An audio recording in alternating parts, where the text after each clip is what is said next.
యోహాను సువార్త 9వ అధ్యాయం 6వ వచనం.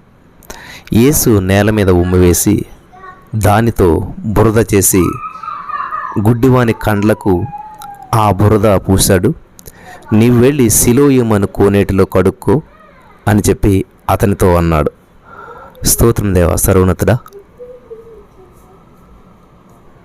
ఈ యొక్క వాక్యాన్ని ధ్యానిస్తూ ఉండగా మాతో మాట్లాడి ప్రతి వారికి వినగల చెవి గ్రహించగలని అనుగ్రహించమని, విత్తబడిచిన వాక్యం వ్యర్థం కాకుండా ప్రతి హృదయంలో నాటబడి నూరంతలుగా ఫలించినట్లని సహాయం చేయమని యేసుక్రీస్తు నామంలో ప్రార్థించి నమ్మి పొందుకుని ఉన్నాం తండ్రి, ఆమేన్. మీలో ఈ వాక్యం వినిచిన వారిలో చాలామంది చింతలు, బాధలు, అనారోగ్యము, ఆందోళన, భయము ఇటువంటి వాటితో నింపబడి ఉన్నారు.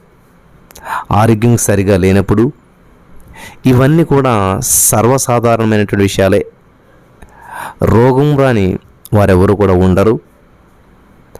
ప్రియులు గమనించాలి, అనారోగ్య సమస్య ఎదుర్కొనబట్టి వారు ఎవరైతే ఉంటారో ఎవరు ఉండరు. మట్టి శరీరంతో ఉన్నంత వరకు కూడా మానవులకు ఈ యొక్క రోగాలు అనేటువంటి వస్తూ ఉంటుంటాయి. కానీ ఈ సమస్యలన్నిటిని కూడా పరిష్కరించగలిగినటువంటి ఒక వైద్యుడు ఉన్నాడు. ఆయన 2000 సంవత్సరాలకు పూర్వం ఈ భూమిపైన సంచరించి రోగులను బాగుపరిచినటువంటి దేవుడు. ఆయన మార్పు లేని దేవుడు. నిన్న నేడు నిరంతరం ఒకే రీతిగా ఉన్నాడు. ఆయన యందు ఎవరైతే ఆయన యందు నమ్మకం ఉంచుతారో ఆ నమ్మిన వారందరినీ కూడా బాగు చేస్తూనే ఉన్నాడు. ఆయనే ప్రభువైన యేసుక్రీస్తు. ఈయన కురుంటి వారిని బాగు చేశాడు, గుడ్డి వారిని బాగు చేశాడు, మూగవారిని బాగు చేశాడు, కుష్టి రోగులను, పక్షవాతం గల వారిని కూడా బాగు చేశాడు, దెయ్యాలను పట్టినటువంటి వారిని దెయ్యాల నుంచి విడిపించాడు. ఇంకా చెప్పాలంటే చనిపోయిన వారిని సహితం లేపినటువంటి గొప్ప వైద్యుడు మన యేసయ్య.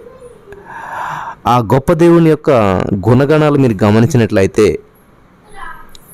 ఆ గొప్ప దేవునిలో ఉన్నటువంటి క్వాలిటీస్ మీరు చూసినట్లయితే, యేసుక్రీస్తు ప్రభువు ఉమ్ములో స్వస్థత ఉంది, ఆయన వస్త్రంలో స్వస్థత ఉంది, ఆయన మాటలో స్వస్థత ఉంది, ఆయన నామములో ఆరోగ్యం ఉంది.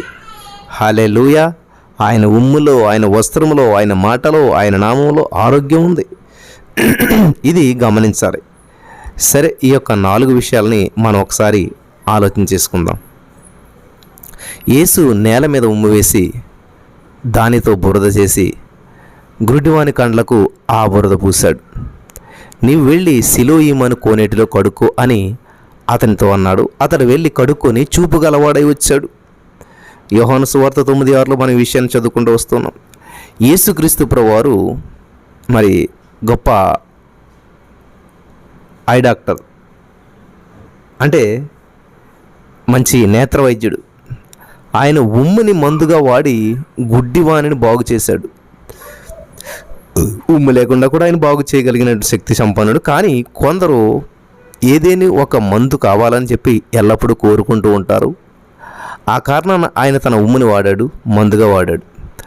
కండ్లకు సంబంధించినటువంటి మరి ఏ అనారోగ్యంతో నీవు బాధపడుతున్నావో,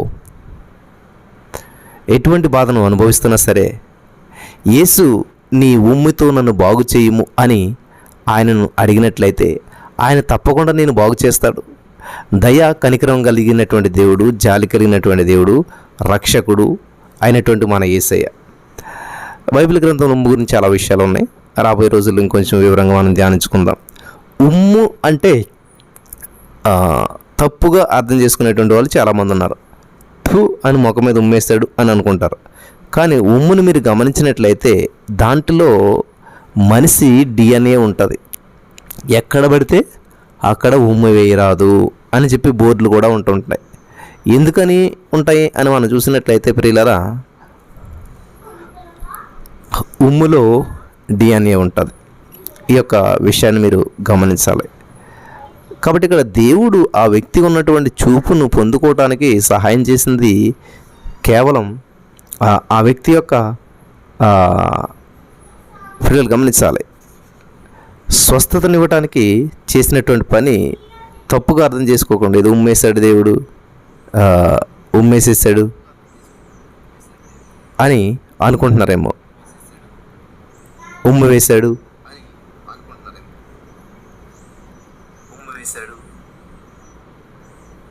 ఇది రాంగ్ అర్థం చేసుకోవడానికి అవకాశం లేనటువంటిది.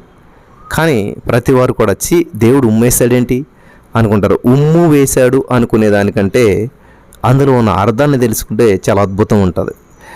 ఎందుకని అటువంటి పనిని దేవుడు చేశాడు అంటే, అక్కడ దేవుడు కేవలం ఉమ్ము మాత్రం వేయట్లేదు, దేవుని యొక్క డిఎన్ఏని అందులో పంపుతూ ఉన్నాడు. దేవుని యొక్క డిఎన్ఏని ఆ వ్యక్తికి రాస్తూ ఉన్నాడు, పూస్తూ ఉన్నాడు. అలానే అక్కడ చూపు లేనటువంటి వ్యక్తికి చూపు కలిగినటువంటి ఆయన డిఎన్ఏని పెడుతున్నాడు, ఆరోగ్యవంతమైనటువంటి ఆయన డిఎన్ఏని పెడుతూ ఉన్నాడు. ఈ సత్యాన్ని మనం గ్రహించాలి. కాబట్టి ఇక్కడ ఆయన డిఎన్ఏలో ఆరోగ్యం ఉన్నది, అది ఆ వ్యక్తికి రాశాడు దేవుడు. అద్భుతమైనటువంటి ఫలితాన్ని ఆ వ్యక్తి చూడగలిగాడు. దీనిని బట్టి ఆయన ఉమ్మిలో కూడా ఆరోగ్యం ఉన్నది, అదొక మెడిసిన్గా దేవుడు ఇక్కడ వాడాడు. రెండవదిగా ఆయన వస్త్రంలో కూడా ఆరోగ్యం ఉన్నది. 12 సంవత్సరాల నుంచి రక్తస్రావంతో ఉన్నటువంటి ఒక స్త్రీ ఆయన వెనక నుంచి వచ్చి ఆయన వస్త్రము చెంగును తాకింది. ఎందుకంటే ఆయన వస్త్రము తాకితే చాలు, నాకు పూర్తిగా నయమవుతుందని చెప్పి ఆమె అనుకుంది. మత్తయి సువార్త 9:21 మీరు చూడొచ్చు. యేసు వస్త్రంలో ఆరోగ్యం ఉంది. 12 సంవత్సరాల నుంచి ఈ మహిళ రక్తస్రావంతో బాధపడుతుంది. వైద్య నిపుణుల దగ్గరికి వెళ్ళి ఎంతో డబ్బు ఖర్చు పెట్టింది, కానీ లాభం లేకుండా పోయింది. ఒకదినం యేసుక్రీస్తు ప్రభువు బట్టను ముట్టి బాగుపడింది. స్త్రీ సంబంధమైనటువంటి ఎటువంటి రోగమునైనా ఆయన బాగు చేయగలిగాడు. కాబట్టి ఈ స్త్రీ వలె బాగుపడాలని ఆశించేటువంటి వారు యేసుక్రీస్తునందు విశ్వాసం ఉంచి నమ్మినట్లయితే చాలు, స్వస్థత వారికి లభ్యమవుతుంది. ఇంకా బైబిల్ గ్రంథం సెలవిస్తూ ఉంది, గ్రామములలోను పట్టణంలోను పల్లెటూళ్ళలోను ఆయన ఎక్కడ ప్రవేశించినా అక్కడ జనములు రోగులను సంత వీధులలో ఉంచి వారిని ఆయన వస్త్రపు చెంగు మాత్రం ముట్టనిమ్మని ఆయనను వేడుకొని చుండిరి. ఆయనను ముట్టిన వారందరూ కూడా స్వస్థతలు పొందిరి. మార్కు సువార్త 6:56 ఈ విషయాన్ని మనం చదవచ్చు. యేసుక్రీస్తు ప్రభువును ముట్టడం ద్వారా, ఆయన వస్త్రపు చెంగును ముట్టుట ద్వారా పూర్తి ఆరోగ్యం మనకు లభిస్తూ ఉంది. హల్లెలూయా. నెంబర్ 1 ఆయన ఉమ్మిలో ఆరోగ్యం ఉంది. నెంబర్ 2 ఆయన వస్త్రంలో ఆరోగ్యం ఉంది. నెంబర్ 3 ఆయన మాటలో ఆరోగ్యం ఉంది. ఒక గ్రామంలో ఒక శతాధిపతి అధికారి జీవిస్తూ ఉండేటువంటి వాడు. ఆయనకు మిక్కిలి ప్రియమైనటువంటి దాసుడు ఒకడున్నాడు. వానికి ఏ కారణం చేతో అనారోగ్యం వచ్చింది. ఆ అనారోగ్యం వల్ల వాడు చనిపోవడానికి సిద్ధంగా ఉన్నాడు. ఈ విషాద సమయంలో ఆ అధికారి యేసుని గురించి, ఆయన మహిమల గురించి విన్నాడు. ఆలస్యం చేయకుండా కొందరు పెద్దలను యేసు దగ్గరకు పంపాడు.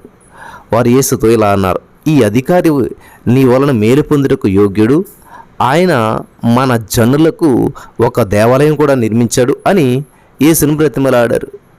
వారి మాటలను వినిన యేసు ఆ అధికారి ఇంటికి పయనమయ్యాడు. యేసు ఇంటి దగ్గరకు వచ్చేసరికి అధిపతి తన స్నేహితులను చూసి, మీరు ఆయన యొద్దకు వెళ్ళి, ప్రభువా, శ్రమ పుచ్చుకొనవద్దు, నీవు నా ఇంటిలోకి వచ్చుటకు పాత్రుడును కాను, మాట మాత్రం సెలవిము, నా దాసులు బాగోతాడని చెప్పన్నాడు. యేసు ఈ అధికారి మాట విని అతని విశ్వాసమునకు ఆశ్చర్యపడి తన వెంట వచ్చుచున్న వారితో, ఇజ్రాయిల్లోనైనా సరే ఇంత గొప్ప విశ్వాసం నేను చూడలేదే అని చెప్పి అన్నాడు దేవుడు.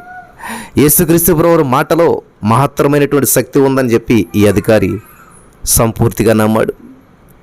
కాబట్టే వారు ఇంటికి వచ్చేసరికి ఆ పనివాడు స్వస్థత పొంది ఉండటం వారు గమనించారు. లూకాసు వార్త 7:7 మీరు చూడొచ్చు.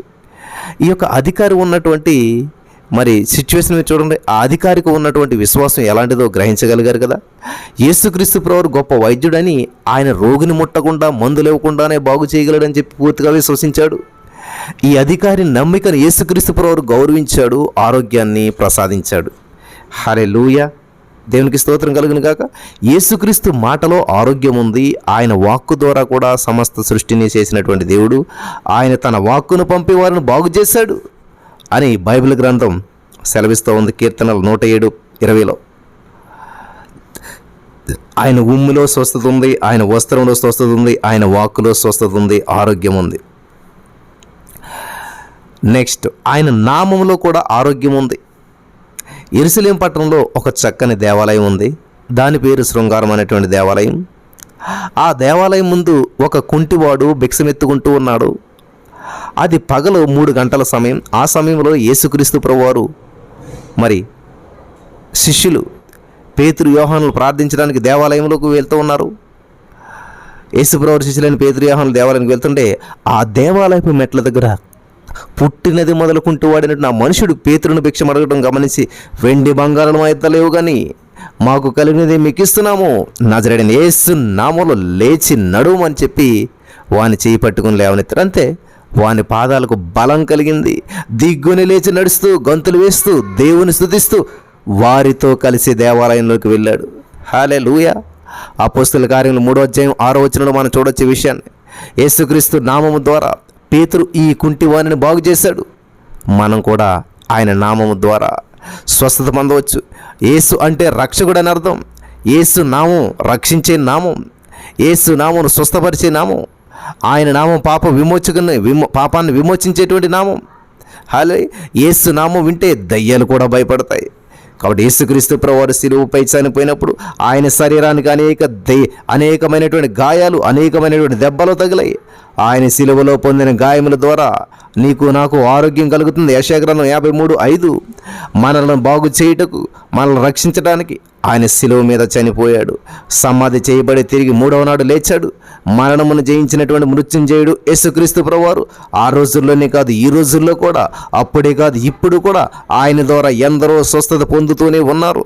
నీవును ఆయన నామమందు విశ్వాసం ఉంచి పాపములు ఒప్పుకొని మార్కు సువార్త 2:5 ప్రకారం చేసినట్లయితే బాగుపడగలుగుతావు, స్వస్థత పొందుకోగలుగుతావు, విడుదల పొందుకోగలుగుతావు. నీ పరిస్థితి ఏదైనా సరే, నీ సిచ్యువేషన్ ఏదైనా సరే, నువ్వు ఎటువంటి పరిస్థితి గుండా వెళ్తున్నా సరే, ఆయన యందు విశ్వాసం ఉంచినట్లయితే, ఆయన యందు నమ్మకించినట్లయితే ఈరోజే ఈ సమయంలోనే నీ జీవితంలో గొప్ప అద్భుతాన్ని చూడటానికి మరి ఇది అనుకూల సమయం. నువ్వు నమ్మిన ఎడల దేవుని మహిమను చూస్తావు. కేవలం నమ్మిక మాత్రం ఉంచు. దేవుని యొక్క అద్భుతమైన శక్తిని నువ్వు అనుభవించగలుగుతావు. ఈ రోజున ఈ సమయంలో దేవుని యొక్క అద్భుతమైన శక్తిని మీరు చూడగలుగుతారు. కేవలం నమ్మిక మాత్రం ఉంచండి. నమ్ముట నీ వలన నమ్మవానికి సమస్తము సాధ్యమే. ఆయన యొక్క పిల్లల భూమిలో స్వస్థత ఉంది, ఆయన యొక్క వస్త్రంలో స్వస్థత ఉంది, ఆయన యొక్క మాటలో స్వస్థత ఉంది. హల్లెలూయా. దేవునికి స్తోత్రం కలుగును గాక. వింటున్నారా ప్రియులారా? ఆయన నామములో స్వస్థత ఉంది. కాబట్టి యేసుక్రీస్తు ప్రభువారు సర్వసం ఆరోగ్యవంతుడు. ఆయనకి ఏ లోపం లేదు, ఏ మలినం లేదు, ఏ పాపం లేదు, ఏ రోగము కూడా లేదు.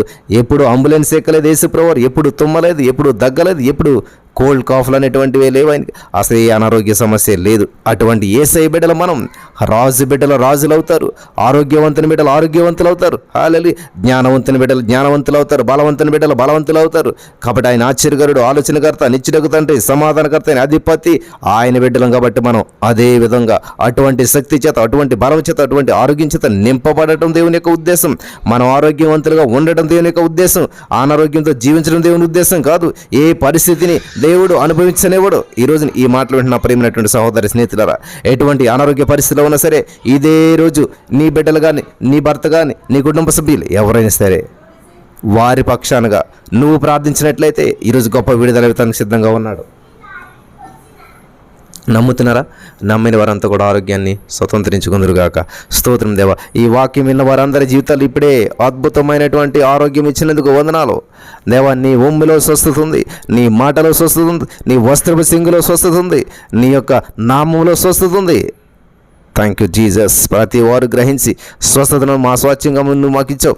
స్వస్థత మన స్వాస్థ్యం. ప్రతి వారు స్వస్థతను అనుభవించాలి. స్వస్థత మన స్వాస్థ్యం.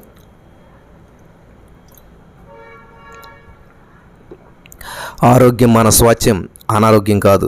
కాబట్టి ప్రతి వారు ఆరోగ్యంగా జీవించాలి. ఈ రోగానికి ఏ మందు వాడాలని కాదు.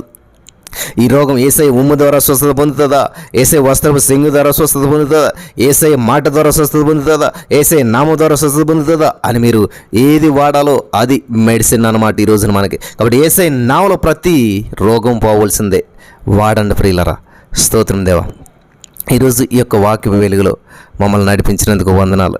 ఎందరైతే ఈ వాక్యాన్ని విన్నారో వారందరి జీవితాల్లో స్వస్థతలు, అద్భుతాలు, mighty miracles in the name of Jesus. అలనాడు పేతురు, యోహానులు పలికినట్టుగా మేము పలుకుతున్నాం. అదే అభిషేకం ఇప్పుడే విడుదలవను గాక. యేసు నామములో స్వస్థతలు, విడుదలలో ప్రతి సమస్య నుంచి ఇప్పుడే విడుదల పొందినట్లు చేసినందుకు వందనాలు. ప్రతి బంధకాల నుంచి విడిపించినందుకు వందనాలు. ప్రతి రోగం నుంచి విడిపించినందుకు వందనాలు. చిన్న బిడ్డల మొదలుకొని వృద్ధుల వరకు వారికి ఉన్న సమస్య ఏదైనా సరే, ఎటువంటిదైనా సరే, ఆ రోగానికి ఏ పేరు పెట్టుకున్న వైద్యులు కానీ యేసు నామములో ఇప్పుడే విడుదల ప్రకటిస్తున్నావు తండ్రి. యేసు క్రీస్తు నామములో స్వస్థతను మేము ప్రకటిస్తున్నాం తండ్రి. Thank you Lord, thank you Jesus. Yesu నామములో ప్రభు స్వస్థతను మేము ప్రకటిస్తున్నాం. యేసు నామములో విడుదల మేము ప్రకటిస్తున్నాం. సంపూర్ణ ఆరోగ్యం నీవు పొందిన గాయం ద్వారా ప్రతి వారు స్వస్థత పొంది ఉన్నారని నమ్ముచున్నావు తండ్రి.